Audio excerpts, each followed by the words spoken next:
let you know.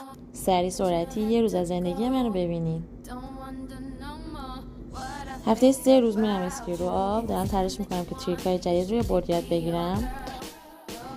یه غذای خیلی گنده گیر خرچنگا اومده بوده، خیلی بامزه، همگی حمله ور شده بودن بهش. طبق معمول بنزین تمام کردیم. ولی چه شرف خوبن بنزین. یه غریبه خیلی مهربون بهمون بنزین داد تا بتونیم برسیم یه جا بنزین بخریم. رفتم خونه خوشگل مشکل کردم چون مامان منصور منو ناهار دعوت کرده بود. به قیافش نمیخوره ولی یه عطر و بوی خیلی خوشمزه داشت، اصلا بعد دریا خیلی میچسبید. دسر بلوچی، شیرچای، وای. همونجور که میدونین هر روز ما غروب حتما باید دم دریا باشیم و غروب رو نگاه کنیم. تفریحمونه اینجا. این هم یه روز از زندگی من.